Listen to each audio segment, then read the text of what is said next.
నమస్తే, welcome to Nationalist hub. బంగ్లాదేశ్లో రిజర్వేషన్లతో మొదలైన హింస ప్రభుత్వ వ్యతిరేకతకు దారితీసింది. స్టూడెంట్ యూనియన్లు దేశవ్యాప్తంగా ఆందోళనకు దిగాయి. ఈ అల్లర్లు చినికి గాలివానలా మారి పరిస్థితి హిందువులపైన దాడులకు తెగబడే వరకు వచ్చింది. పరిస్థితి పూర్తిగా అదుపు తప్పడంతో ప్రధాని షేక్ హసీనా తన పదవికి రాజీనామా చేసి దేశం విడిచిపెట్టి వెళ్లారు. దీంతో బంగ్లాదేశ్లో మరోసారి రాజకీయ సంక్షోభం నెలకొంది. ఈ క్రమంలో అక్కడ ఆర్మీ పాలన వచ్చింది.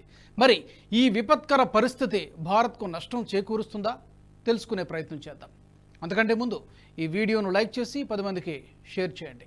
కామెంట్ల ద్వారా మీ అమూల్యమైన సలహాలు సూచనలు మాతో పంచుకోండి.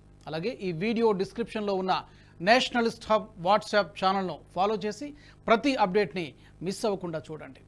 నేషనలిస్ట్ హబ్ ఛానల్ సబ్స్క్రైబ్ చేసుకుని జాతీయవాద జర్నలిజాన్ని ప్రోత్సహించండి. ఇక స్టోరీలోకి వెళ్దాం. బంగ్లాదేశ్లో జరిగిన హింసాకాండలో ఒక్కరోజే 100 మందికి పైగా మరణించారు. రిజర్వేషన్ల అంశంపై మొదలైన ఈ రగడ చివరికి మైనారిటీలపై దాడుల వరకు దారితీస్తుంది. ఈ హింసాకాండలో 2 హిందూ కౌన్సిలర్లు కూడా చనిపోయారు. రంగ్పూర్ సిటీ కౌన్సిలర్ హర్దన్ రాయ్ ఇంటిపై ఆందోళనకారులు దాడి చేసి హత్య చేశారు. హిందువుల దేవాలయాలు, ఇళ్లను కూడా టార్గెట్గా చేసుకున్నట్టు తెలుస్తోంది. నిరసనకారులు ఇస్కాన్, కాళీ దేవాలయాన్ని కూడా ధ్వంసం చేసి భక్తులపై దాడి చేశారు. దీంతో ప్రాణాలు కాపాడుకోవడానికి పారిపోవాల్సి వచ్చింది. హర్దన్ రాయ్ రంగపూర్ నగరంలోని వార్డు నెంబర్ 4 నుండి పరశురామ్ టానా అవామీ లీగ్ పార్టీ నుండి కౌన్సిలర్గా ఉన్నారు. కాజల్ రాయ్ అనే కౌన్సిలర్ కూడా హత్యకు గురయ్యారు. హింస ఎక్కువ స్థాయిలో జరుగుతూ ఉండడంతో బ్యాంకులతో సహా అన్ని సంస్థలను 3 రోజుల పాటు మూసివేస్తున్నట్లు ప్రభుత్వం ప్రకటించింది. అయితే ఆసుపత్రులు, నీరు, గ్యాస్, విద్యుత్ వంటి అవసరమైన సేవలు నిరవధికంగా పనిచేస్తున్నాయి. ఆందోళన కొనసాగుతున్న నేపథ్యంలో పోలీసులు ప్రధాని కార్యాలయం చుట్టూ భారీగా మోహరించారు.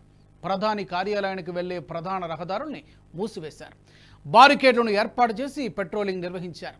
అయితే ఈ అల్లర్లకు కారణం 1972లో తెచ్చిన రిజర్వేషన్ విధానంలో ఉంది. బంగ్లా విమోచన కోసం పోరాటం చేసిన సైనికుల పిల్లలకు పబ్లిక్ సర్వీస్ కమిషన్ పరీక్షల ద్వారా భర్తీ చేసే ప్రభుత్వ ఉద్యోగాలలో 30% కోటా కల్పించింది ప్రభుత్వం. అయితే 2010లో ఈ రిజర్వేషన్లను సైనికుల మనవరాళ్లకు కూడా బంగ్లా ప్రభుత్వం వర్తింపజేయడంతో కోటా పద్ధతిపై పెద్ద ఎత్తున నిరసన వ్యక్తమైంది.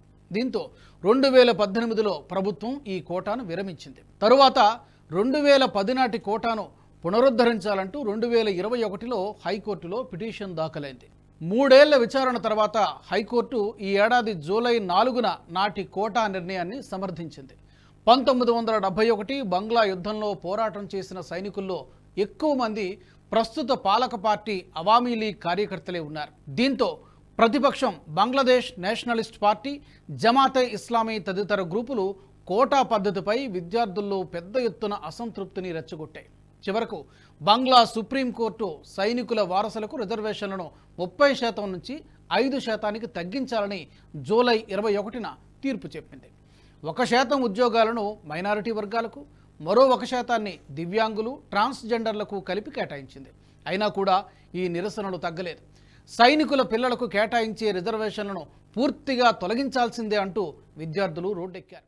ఈ అల్లర్లలో చైనాతో పాటు అమెరికా లాంటి దేశాల హస్తం కూడా ఉన్నట్టు తెలుస్తోంది.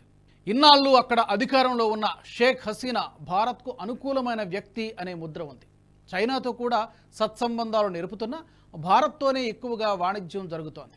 దీంతో పాటు షేక్ హసీనా భారత్కు అనుకూలంగా వ్యవహరించడంతో అమెరికా కూడా బంగ్లాదేశ్ ప్రభుత్వానికి వ్యతిరేకంగా వ్యవహరిస్తోంది. ఇందులో భాగంగానే సోషల్ మీడియా ద్వారా ఫేక్ న్యూస్ను సర్క్యులేట్ చేస్తున్నట్లు తేలింది. దీన్ని గుర్తించిన షేక్ హసీనా కొద్ది రోజుల క్రితమే సోషల్ మీడియా ప్లాట్ఫామ్లు ఫేస్బుక్, మెసెంజర్, వాట్సాప్, ఇన్స్టాగ్రామ్లను మూసివేయాలని ప్రభుత్వ సంస్థల్ని ఆదేశించారు. 4G ఇంటర్నెట్ను మూసివేయాలని మొబైల్ ప్రొవైడర్లను ఆదేశించారు. అయితే అప్పటికే సమయం మించిపోయింది. విదేశాల జోక్యంతో నిరసనలు మరింత ఎక్కువయ్యాయి. దీంతో ఇక షేక్ హసీనా దేశం వదిలి వెళ్లిపోవాల్సిన పరిస్థితి వచ్చింది. ఈ క్రమంలో ఆమె హెలికాప్టర్ సహాయంతో భారత్లోని త్రిపురకు చేరుకున్నారు. ఇక నుంచి భారత్లోనే ఆమె తలదాచుకుంటారు. ఈ సమయంలో బంగ్లాదేశ్లో ఆర్మీ తాము దేశాన్ని చేతుల్లోకి తీసుకుంటున్నామని ప్రకటించింది.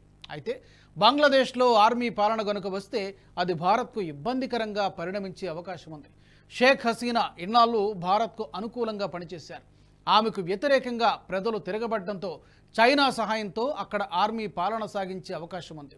దీంతో సరిహద్దు దగ్గర ఉద్రిక్త పరిస్థితులు మరింత ఎక్కువయ్యే అవకాశం ఉంది. అంతేకాకుండా అక్కడి నుంచి భారత్లోకి వలసలు పెరగవచ్చు. ముఖ్యంగా అక్కడ హిందువులు పొట్ట చేతబట్టుకుని భారత్లోకి రావచ్చు. వీరికి మన దేశమే ఆశ్రయం కల్పించాల్సి ఉంటుంది. దీంతో పాటు బంగ్లాదేశీ అక్రమ వలసదారులు పశ్చిమ బెంగాల్లో చొరబడే అవకాశం కూడా ఉంది. దీన్ని మమతా బెనర్జీ అడ్డుకుంటారా లేక అనుమతిస్తారా అన్నది సందేహమే. ఇప్పటికే మమతా బెనర్జీ ఎవరైనా భారత్లోకి వస్తే వారిని అనుమతించాల్సిన అవసరం ఉందని ప్రకటించారు. అంటే బంగ్లాదేశ్ నుంచి ఎవరైనా వస్తే వారిని అనుమతిస్తారన్నమాట. దీనివల్ల దేశంలో అక్రమ వలసదారుల సంఖ్య కూడా పెరిగే అవకాశం ఉంది. అయితే దీన్ని భారత ప్రభుత్వం ఎలా అడ్డుకుంటుందో తెలియాలంటే మనం కాస్త వేచి చూడాల్సిందే. ఈ వీడియో మీకు నచ్చినట్టయితే లైక్ చేయండి, 10 మందికి షేర్ చేయండి. అలాగే కామెంట్ల రూపంలో మీ అభిప్రాయాలను మాతో పంచుకోండి. Nationalist hub group of channels ను సబ్స్క్రైబ్ చేసుకుని తెలుగునాట జాతీయవాద జర్నలిజాన్ని ప్రోత్సహించండి. ఈ వీడియో కింద ఉన్న బెల్ ఐకాన్ పై క్లిక్ చేయడం మర్చిపోవద్దు.